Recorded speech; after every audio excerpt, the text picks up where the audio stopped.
السلام علیکم۔ نویں جماعت کے ترجمۃ القرآن میں خوش آمدید۔ آئیے قرآن کریم کو سمجھنا شروع کرتے ہیں۔ قرآن مجید میں ایک ایسی صورت ہے جو ہمیں سیدھا اللہ کے نبیوں کی زندگیوں میں لے جاتی ہے۔ اس کا نام ہے سورۃ الانبیاء، یعنی نبیوں کی سورت۔ آج ہم اسی خاص سورت کے بارے میں بات کریں گے اور سمجھیں گے کہ اس کا نام ہی اپنے اندر کتنی گہری معنیت رکھتا ہے۔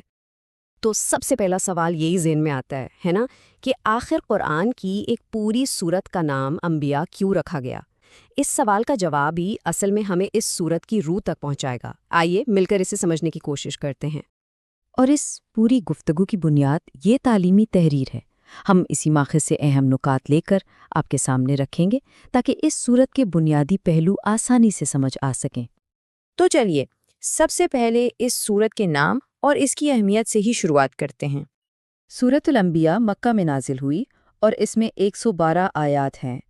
اس کا نام ہی جیسا کہ ظاہر ہے اس کے موضوع کی طرف اشارہ کرتا ہے۔ اس میں اللہ نے اپنے کئی پیغمبروں کا ذکر کیا ہے اور یہی چیز اسے ان کی قربانیوں اور دعوت کی ایک جامع داستان بنا دیتی ہے۔ اور اس کی قدر و منزلت کا اندازہ حضرت عبداللہ ابن مسعود رضی اللہ عنہ کے اس قول سے لگایا جا سکتا ہے جسے صحیح بخاری میں نقل کیا گیا ہے۔ انہوں نے فرمایا کہ یہ قدیم ترین اور قیمتی صورتوں میں سے ہے ایک خزانہ۔ یہ بات اس کی روحانی اہمیت کو بالکل واضح کر دیتی ہے۔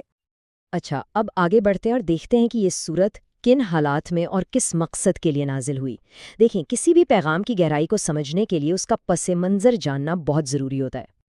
تو یہ سورت مکہ کے ابتدائی دور میں اس وقت نازل ہوئی جب وہاں کے لوگ اسلام کی دعوت کی شدید مخالفت کر رہے تھے۔ اس کا بنیادی مقصد ہی ان کے اعتراضات کا جواب دینا اور دین کی سچائی کو واضح کرنا تھا۔ تو سوال یہ ہے کہ اس سورت کا مرکزی پیغام کیا ہے؟ آئیے ان بنیادی عقائد پر نظر ڈالتے ہیں جو اس کی بنیاد ہیں۔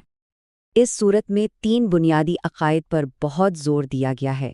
توحید یعنی یہ یقین کہ اللہ ایک ہے، رسالت یعنی اللہ کے بھیجے ہوئے پیغمبروں پر ایمان، اور آخرت یعنی مرنے کے بعد کی زندگی اور حساب کتاب پر پکا یقین۔ اور اہم نقطہ یہ ہے کہ یہ سورت صرف ان موضوعات کا ذکر ہی نہیں کرتی بلکہ ان کو ثابت کرنے کے لیے بڑے زبردست عقلی اور فطری دلائل بھی دیتی ہے۔ یہ اس لیے ضروری تھا کیونکہ مکہ کے لوگ انہی 3 باتوں کا انکار کر رہے تھے۔ وہ اللہ کو ایک نہیں مانتے تھے، کسی انسان کو نبی تسلیم کرنے کو تیار نہیں تھے، اور مرنے کے بعد دوبارہ جی اٹھنے کو تو بالکل ہی ناممکن سمجھتے تھے۔ یہ سورت انہی شکوک و شبہات کا جواب تھی۔ ٹھیک ہے، تو ان عقائد سے آگے بڑھ کر اب ان عملی اسباق کی طرف آتے ہیں جو یہ سورت ہمیں آج کی زندگی کے لیے سکھاتی ہیں۔ ہمارا جو ماخذ ہے اس میں کچھ بہت ہی اہم علمی اور عملی نکات بیان کیے گئے ہیں۔ آئیے ان پر بات کرتے ہیں تاکہ ان سے رہنمائی حاصل کی جا سکے۔ یہ نکات ہماری زندگی کے لیے ایک بہترین روڈ میپ کی طرح ہیں۔ سب سے پہلے یہ ہمیں آخرت کی یاد دلا کر غفلت سے جگاتا ہے، پھر یہ علم کی اہمیت پر زور دیتا ہے، ساتھ ہی یہ حق اور باطل کی کشمکش میں سچائی کی حتمی فتح کی خوشخبری دیتا ہے، یہ ہمیں ذاتی ذمہ داری کا احساس بھی دلاتا ہے، اور آخر میں ہمیں ہر مشکل میں اللہ کی رحمت سے امید رکھنے کی تلقین کرتا ہے۔ چلیے اب آخر میں ایک ایسے نقطے پر غور کرتے ہیں جو ایک گہرا اور دیر بعد تاثر چھوڑ جائے۔ یہ خوبصورت حدیث جس کا ذکر ہمارے ماخذ کے آخر میں بھی ہے، ہمیں ایک شاندار سبق سکھاتی ہے۔ یہ کتنی خوبصورتی سے واضح کرتی ہے کہ جواب دہی اور رحمت جیسے بڑے بڑے عقائد کا تعلق ہماری روزمرہ کی چھوٹی چھوٹی نیکیوں سے بھی ہوتا ہے۔ ایک مسکراہٹ جیسا سادہ سا عمل بھی عبادت بن سکتا ہے۔ تو آخر میں یہ سوال ہم سب کے سوچنے کے لیے ہے کہ اس سورت میں بیان کردہ ذمہ داری کے احساس اور اللہ کی رحمت پر یقین کے اسباق، ان کو ہم اپنی آج کی زندگی میں کیسے اپنا سکتے ہیں؟